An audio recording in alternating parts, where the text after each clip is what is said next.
Daryl, especially Drew Allar, he's been scouted and recruited by current Penn State offensive coordinator Mike Yursich for years now. Like is on the record dating back to his time at Texas and then Ohio State, that he's had his eye on Drew Allar. Justin and I have talked about it's like, hey, the politics of bringing in a 5-star quarterback that you've been paying attention to for this long, he's probably going to start week 1 against West Virginia.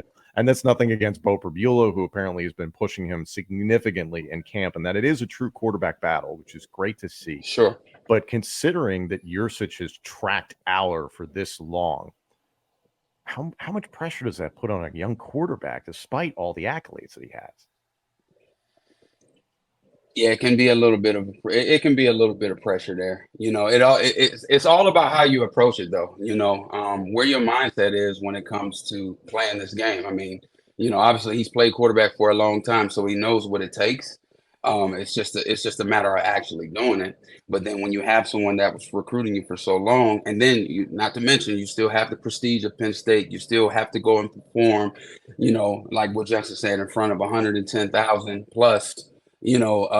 Week in and week out, and play against some of the notable players and notable teams throughout the Big Ten.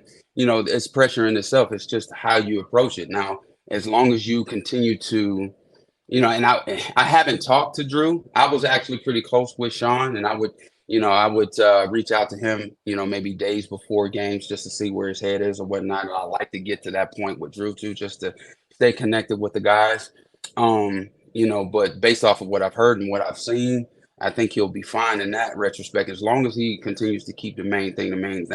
They'll have him prepared for what's to come, versus West Virginia, versus Ohio State down here this year, and Columbus. And the way I see it is, he'll have maybe a few mistakes down the line or whatever, but I think his pros will outweigh the cons. And he'll be the leader that everyone thinks he's going to be. He just have to, work through it. But it's like I said, as far as the pressure, it's all how you look at it. And as long as you stay focused on the goal, the pressure will start to go away once you start, throw a touchdown and winning football games. You mentioned that pressure. There are 2 games on the schedule, the regular season schedule, that everybody is looking at Ohio State and at home against Michigan. You talked about not feeling the pressure to put the cape on for everything to be on your shoulders. How do you tell a teenage quarterback starting his first season, you don't need to win everything, you don't need to do everything against Michigan and Ohio State?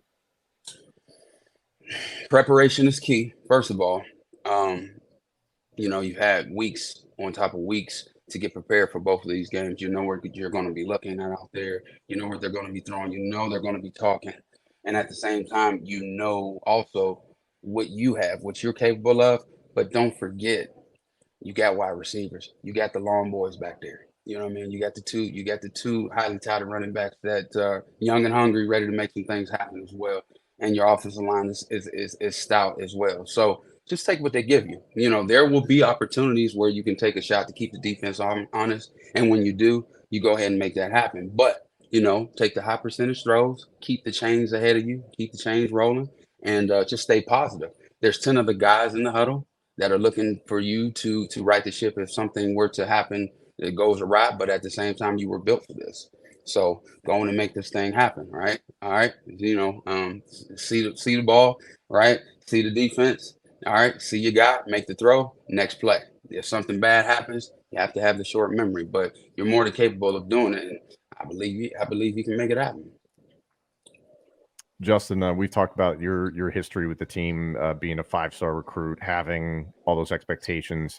For Drew Allar, the expectations from this fan base, what can he expect? Obviously, it's completely different when you're playing the quarterback position. Take it with a grain of salt. I will say, like, when I started playing, even from that standpoint, I had a nice freshman year playing both sides of the ball.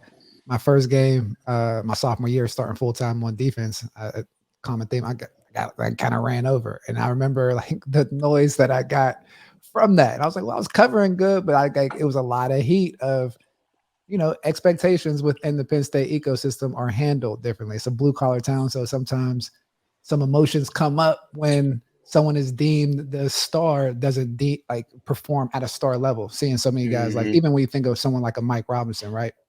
To the fans, he went through the ringer. He played different positions. He worked his way up playing receiver, backed people up, paid his dues, and in his 5th year, he took the team there. So, and even though Mike Robb was a top player coming out of high school, like we kind of forget that, but sometimes those things come with the starting role at Penn State as a Penn State quarterback or any primetime college football program, but especially Penn State when you're a highly touted recruit, they expect no drop-offs.